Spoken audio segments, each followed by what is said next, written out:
Glória a Deus. Meus irmãos e irmãs, a paz do Senhor. Amém. Livro do profeta Isaías, capítulo de número 6. Isaías, capítulo de número 6. Texto muito conhecido por todos nós. Isaías, capítulo 6.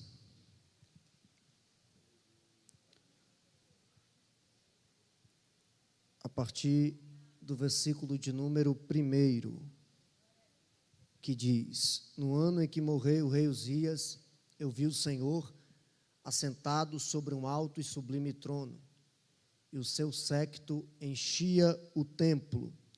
Os serafins estavam acima dele, e cada um tinha 6 asas. Com 2 cobriam o rosto, com 2 cobriam os pés, e com 2 voavam.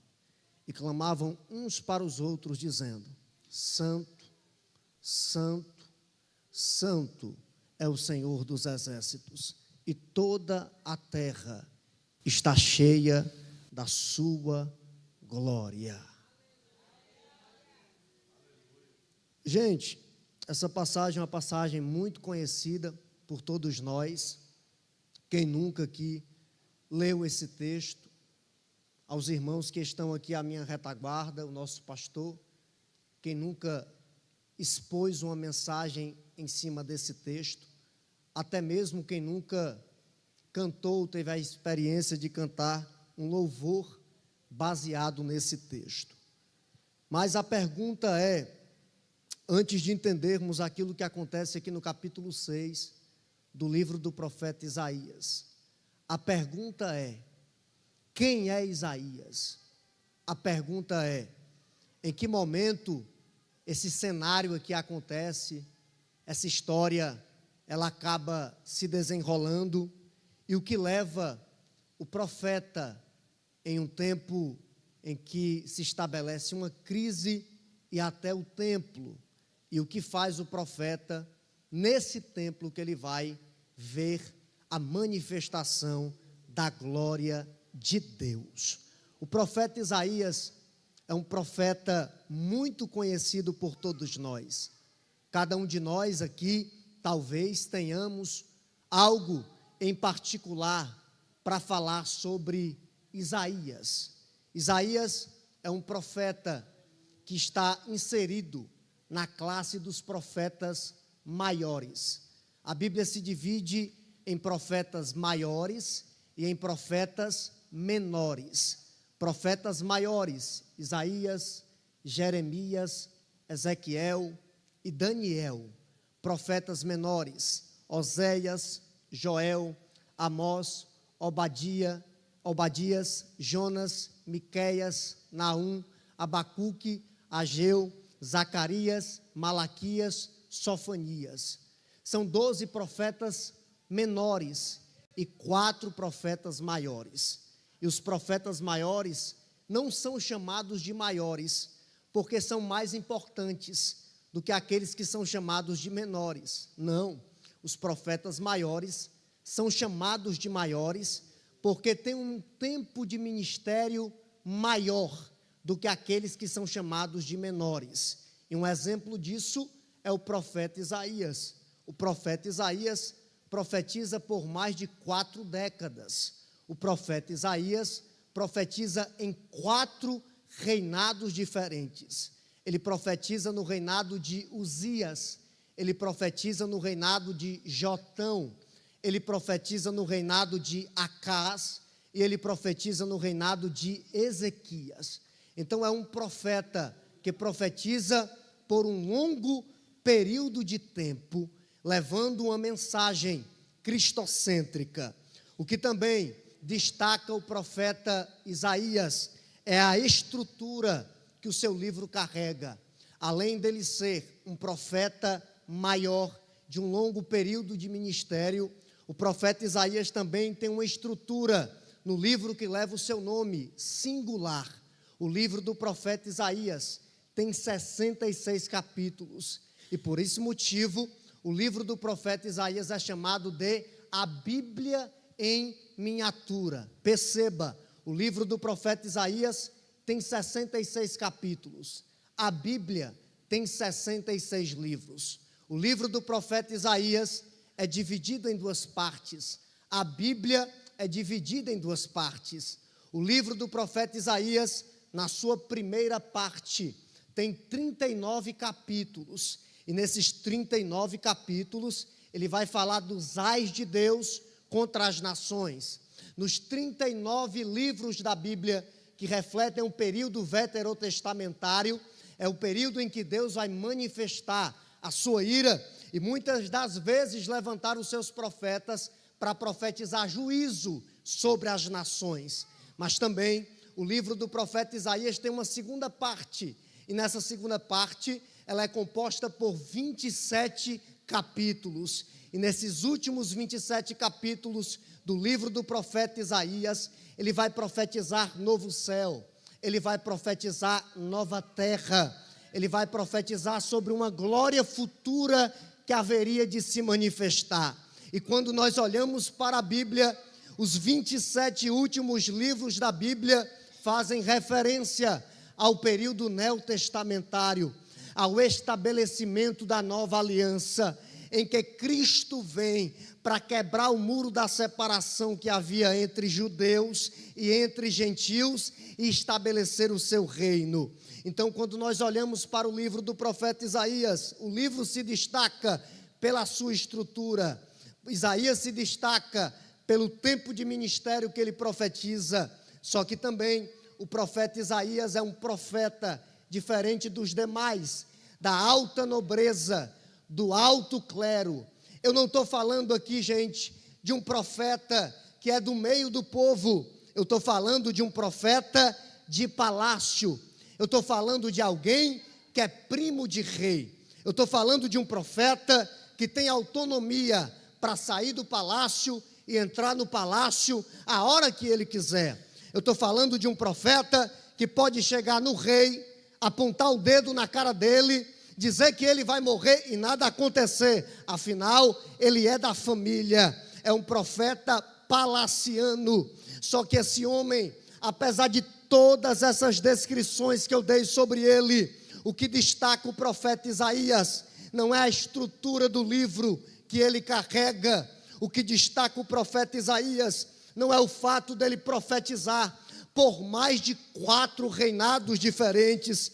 O que destaca o profeta Isaías não é porque ele é um profeta de palácio, é um profeta que tem autoridade, é um profeta que é do alto clero, é um profeta que é da alta nobreza. O que destaca o profeta Isaías é a mensagem que o profeta carrega. Vou repetir mais uma vez: o que destaca o profeta Isaías é a mensagem que o profeta carrega, porque de nada adianta ter um ministério longo, de nada adianta ser da família real, de nada adianta ter nome se não tiver uma mensagem. O que revela que o homem de Deus é homem de Deus é quando ele tem uma mensagem de Deus para entregar. Isaías tem todas as qualificações humanas possíveis, mas isso não impede dele ser um homem extremamente usado por Deus. E o que está aqui em questão não é a família de onde eu venho, não é aquilo que eu tenho, mas é se eu tenho uma sensibilidade de permitir que Deus me use e faça de mim um canal e instrumento da maneira que Ele quer. Estou falando de um profeta que tem como prioridade revelar o Deus a quem ele serve. E quando é que isso acontece, irmão Levi? Vou citar só um texto em que Deus toma o profeta Isaías para revelar quem ele é. Isaías capítulo 43, versículo de número 13. Deus vai tomar a boca do profeta e o profeta vai declarar dizendo: ainda antes que houvesse dia, eu sou, e não há ninguém que possa escapar das minhas mãos. Operando eu, quem impedirá, diz o Senhor. Ou seja, Deus está tomando o profeta e está usando o profeta para revelar a palavra dele. Mas além dele revelar quem Deus é e aquilo que Deus pode fazer, o profeta Isaías se destaca porque ele é conhecido como profeta messiânico. Vou repetir mais uma vez. O profeta Isaías se destaca na Bíblia Sagrada, não só no período do Antigo Testamento, porque ele é conhecido como profeta messiânico. Ninguém falou mais de Jesus do que Isaías. Ninguém anunciou mais o Cristo que haveria de vir do que Isaías. Isaías é preciso quando ele começa a falar de Jesus. E ele vai falar de Jesus não só a respeito do seu ministério terreno, mas também Isaías vai falar a respeito do nascimento que esse Messias prometido haveria de receber. Isaías, capítulo de número 7, versículo de número 14. Deus vai tomar o profeta Isaías, e tomando o profeta Isaías, Deus vai dizer: eis que a virgem conceberá e dará à luz um filho, e ele será chamado de Emanuel, que significa Deus conosco. Ou seja, o profeta está dizendo do nascimento do Messias que haveria de se manifestar. Mas o profeta que fala de nascimento, ele também vai falar de reinado, porque afinal esse Messias nasceria para reinar. E no capítulo de número 9, no versículo de número 6, mais uma vez Deus vai tomar o profeta Isaías, e o profeta Isaías vai dizer da seguinte maneira: um menino nos nasceu, e um filho se nos deu, e o principado está sobre os seus ombros, e ele será chamado de maravilhoso conselheiro, Deus forte, Pai da eternidade e príncipe da paz. O profeta está dizendo: esse que haverá de vir nascerá da virgem, esse que haverá de vir reinará, esse que haverá de vir manifestará a sua glória. Mas deixa eu dizer algo de Deus para você: o profeta que fala de nascimento, o profeta que fala de reinado, é o profeta que também vai falar de sofrimento. Sabe por quê? Porque não existe nascimento, não existe reinado se antes não houver sofrimento. Quando a mulher está para dar à luz, e a própria Bíblia que testifica disso também, ela sente contrações, ela sente dores a dar à luz, dores de parto, e a biologia vai dizer que a dor que uma mulher sente ao dar à luz é como se fosse a quebra de 8 ossos simultaneamente. As irmãs que estão me ouvindo aqui vão se identificar com aquilo que eu estou falando. É a dor de 8 ossos quebrando simultaneamente, porque para haver nascimento tem que ter sofrimento. Mas a Bíblia diz: mas a mulher que vê o filho que gerou, ela já se esquece da dor que teve, pela alegria de ver o fruto daquilo que ela carregou dentro do seu ventre. Para ter reinado também tem que ter sofrimento. Quando se tem uma conquista, a conquista foi à base de sangue, a conquista foi à base de lágrimas, a conquista foi à base de trabalho, a conquista foi à base de suor. Então, para se conquistar, isso está retratado na Bíblia. O povo de Israel, sempre que subia para poder conquistar uma nação, ele guerreava, ele pelejava, a vitória era celebrada, mas antes da vitória havia guerra. E esse profeta que está falando de nascimento, esse profeta que está falando de reinado, é o profeta que também vai abrir a boca para falar de sofrimento, porque só vê glória, só vê reinado e só gera algo se sofrer. Se não tiver sofrimento, não pode haver um resultado real daquilo que eu procuro conquistar. É por isso que no capítulo de número 53, o profeta agora vai falar do sofrimento que esse Messias, que ele está profetizando, haveria de passar. E ele começa no versículo 1 do capítulo 53 da seguinte maneira: quem deu crédito à nossa pregação e a quem se manifestou o braço do Senhor, porque foi subindo como renovo perante ele, como raiz de uma terra seca, não tinha parecido parecer e nem formosura, e olhando nós para ele, nenhuma beleza víamos para que o desejássemos. Era desprezado e o mais indigno entre os homens, homem de dores, experimentado nos trabalhos, e como um de quem os homens escondiam o rosto. Quem era esse? Era desprezado, e não fizemos dele caso algum, oh glória, mas verdadeiramente, escute isso, ele tomou sobre si as nossas dores e as nossas enfermidades, e nós o reputamos por aflito, ferido de Deus e oprimido, mas ele foi ferido pelas nossas transgressões e moído pelas nossas iniquidades. O castigo que nos traz a paz estava sobre ele, e pelas suas feridas e pelas suas pisaduras, vou repetir mais uma vez, e pelas suas feridas, e pelas suas pisaduras, e pelas suas feridas, e pelas suas pisaduras, nós fomos sarados. Eu estou sentindo a presença dele aqui nessa noite, e eu vim aqui para entregar um recado de Deus mediante a sua palavra.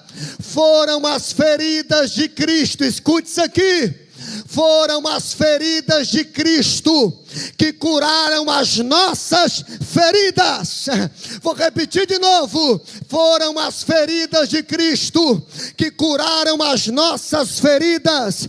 Eu estou pregando para pessoas que estão aqui, que não eram para estar aqui nessa noite. Era para você ter morrido na depressão, era para você ter se suicidado naquele dia, era para aquela bala perdida ter pegado em você, era para você ter morrido na UTI naquele dia, não era para você ter saído da sala daquele hospital, mas eu vim entregar um recado de Deus aqui, e se você crê nisso, levante as duas mãos para receber. As feridas do Cordeiro curaram as tuas feridas e não deixaram você morrer, você só está vivo.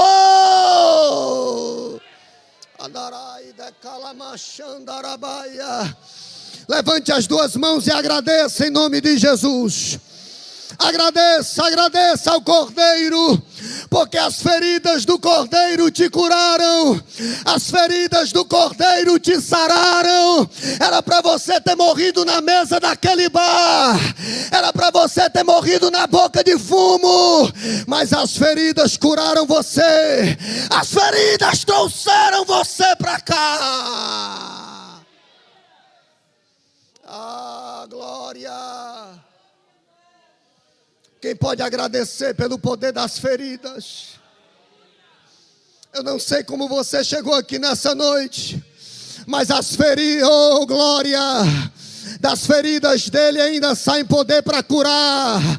Ainda há poder no sacrifício que foi feito na cruz do Calvário. Seja consolado agora pelo sacrifício que foi feito pelo Cordeiro. Talvez você chegou aqui dizendo nessa noite: é o meu último culto. Talvez você veio aqui dizendo: eu vou para a igreja hoje para ver o que Deus quer comigo. E eu vim aqui dizer para você: Ele ainda tem projeto com você. Glória. Estou sentindo a presença dele aqui.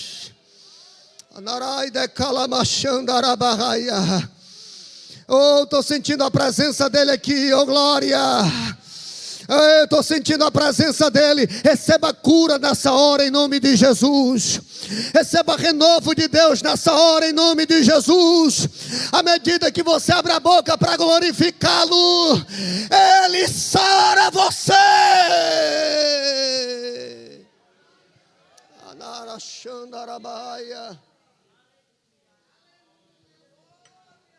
Mas a pergunta é, escuta isso. Estou sentindo a presença de Jesus aqui. Mas a pergunta é, escute isso aqui: quem é Isaías? A pergunta é, quem é Isaías? Irmão Levi, você já disse tudo o que ele era, a família que ele fazia parte, o tempo que ele profetizou. Mas a pergunta é: quem é Isaías na história? Quem é Isaías na cronologia bíblica? Isaías é alguém que profetiza 700 antes do verbo se fazer carne e se manifestar entre nós. Mas espera aí, pensa aqui comigo, gente. Como é que alguém 700 anos antes fala com tanta propriedade de uma pessoa que sequer ele viu? Gente, ele está falando do nascimento, ele está falando do reinado, e mais, ele está falando do sofrimento de modo detalhado de como Cristo passaria. A pergunta é: como é que alguém fala de uma coisa se não tem conhecimento sobre essa determinada coisa que ele está falando? Como é que alguém fala com tanta propriedade sobre alguém que ele não conhece? Mas eu faço uma pergunta para vocês aqui nessa noite: quem disse que Isaías não conheceu Jesus? Vou repetir de novo. Quem disse que Isaías não conheceu Jesus? Onde é que está isso, irmão Levi? Gente, é a Bíblia, não sou eu. Eu só falo o que está aqui. João 12, 41.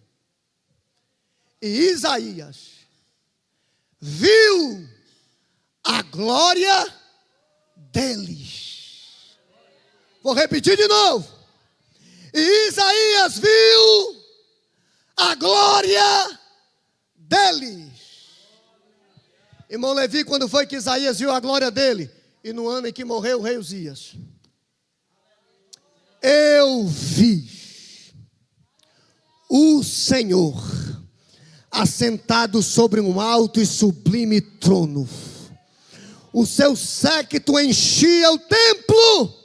Os serafins estavam acima dele, e cada um tinha 6 asas. Com 2 cobriam o rosto, com 2 cobriam os pés, e com 2 voavam.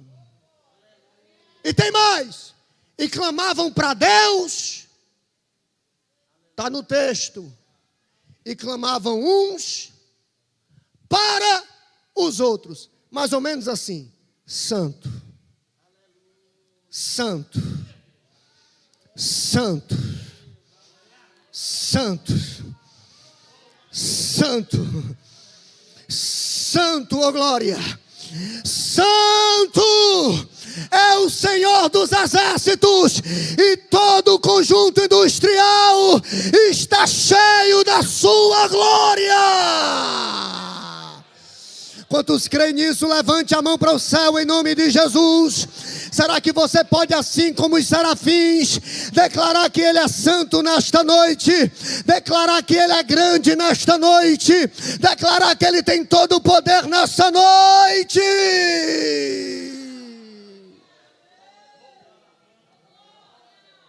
Isaías está vendo a glória. Estou sentindo ele aqui do meu lado, gente. Naraida Kalamahaya. Isaías está vendo a glória. Só que Deus está ensinando um negócio para Isaías. Eu quero que você guarde isso aqui. Deus está ensinando para Isaías: Isaías, você vê a glória. Mas à medida que você vê a glória, você está vendo a santidade também. Sabe por quê? Porque sem santidade não tem glória. Repita comigo, por gentileza, só essa vez. Sem santidade não tem glória. Mais uma vez, agora sim, ó. E se tem glória, mais forte. E se tem glória, é porque tem santidade.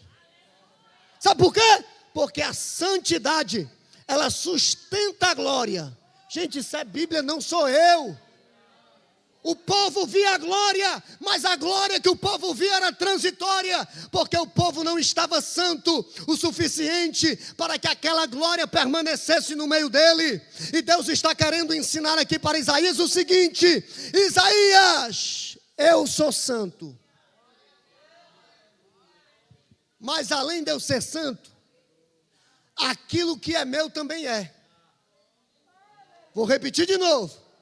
Isaías, eu sou santo, Deus está dizendo. Mas aquilo que é meu também é. Eita. É como o meu pastor sempre prega aqui na sexta-feira. Quer saber se um crente é santo? Quer saber se um crente tem Deus na vida? Quer saber se um crente é cheio da unção de Deus? É só ver se ele é santo. É só ver se ele é puro, é só ver se ele é reto, é só ver se ele é justo. Só mantém a glória de Deus quem vive em santidade, porque sem santidade não tem glória. E se tem glória é porque tem santidade, porque Deus é santo, é aquilo que é de Deus é santo. Irmão Levi, ainda não entendi, vou provar para você. Onde é que está isso, gente? Está escrito, está na Bíblia, está no texto. Lucas capítulo 1, versículo 70, os seus profetas são santos. Atos capítulo 4, versículo 30, o seu servo é santo. Atos 13, 34, as suas promessas são santas. Romanos capítulo 7, versículo de número 1, a sua lei é santa. Romanos capítulo 12, versículo de número 1, os nossos corpos são santos. Efésios capítulo 3, versículo 5, os seus apóstolos são santos. Efésios 5, 27, a sua igreja é santa. 1 Timóteo capítulo 2, versículo 8, as nossas mãos são santas. 2 Timóteo capítulo 1, versículo 9, a nossa vocação é santa. Hebreus capítulo 3, versículo 1, os irmãos são santos. Hebreus capítulo 12, versículo 28, o nosso temor ao Senhor é santo. 1 Pedro capítulo 2, versículo 5,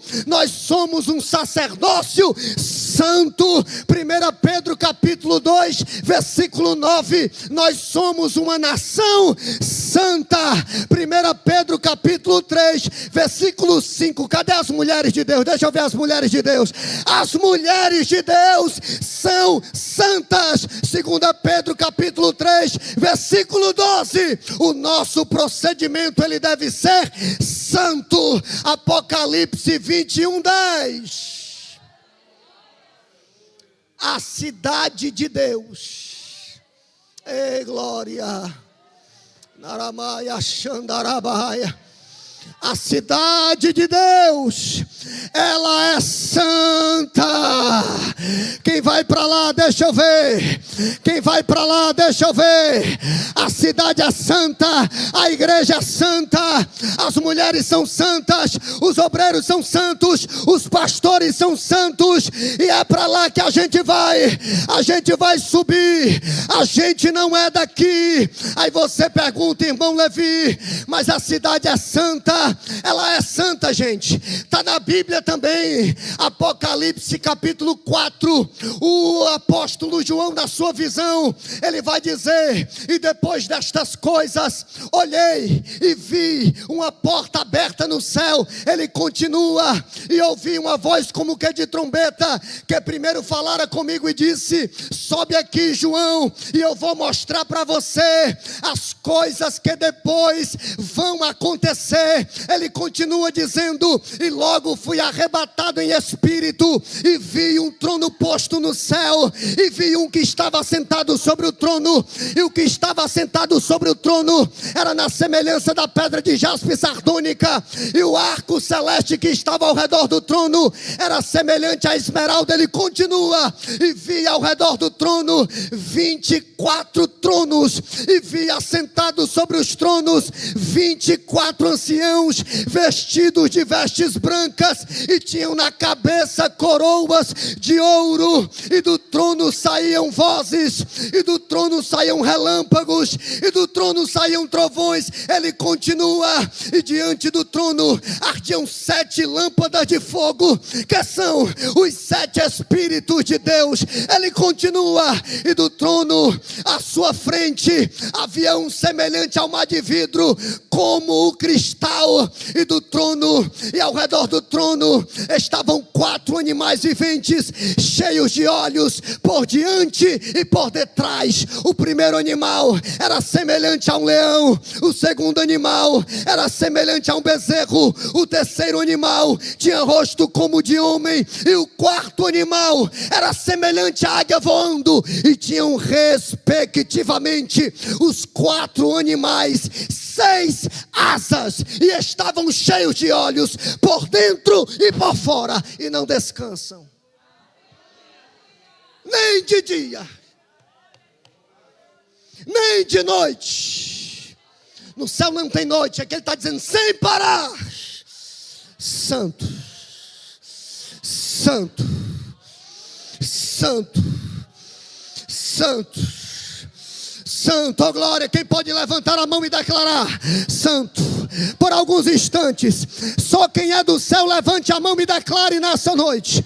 Quem é do céu, quem não é daqui, declare, declare, traga o céu para cá nessa noite. Isso, diga que ele é santo, diga que ele é santo, diga que ele é santo, diga que ele é santo, diga que ele é santo, diga que ele é grande. Isso, adore, adore, adore, adore, adore, adore, adore, adore. Senão você não falava mais em línguas estranhas, volte a falar agora. Se você não sentia mais a presença de Deus, através do poder da adoração, de mãos levantadas, receba a graça de Deus agora. Você não vai parar, você não é daqui, Isaías, você é do céu.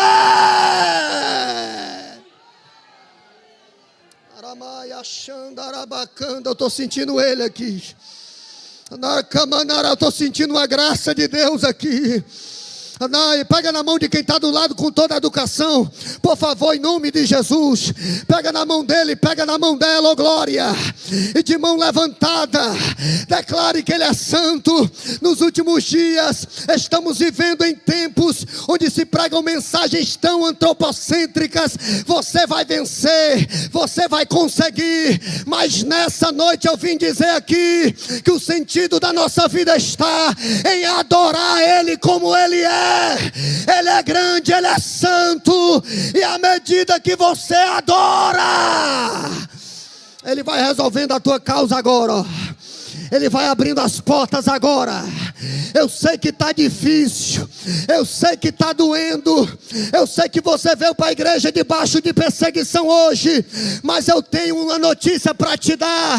Você só tem uma saída nessa noite, e é o que, irmão Levi? É adorar Ele, é fechar o olho e adorar Ele, é glorificar a Ele. Isso, adore, adore, adore. Adore Ele, adore Ele. Adore Ele por um minuto, isso. Se liga com o céu. Traz o céu para a terra, isso. Adore, adore, adore.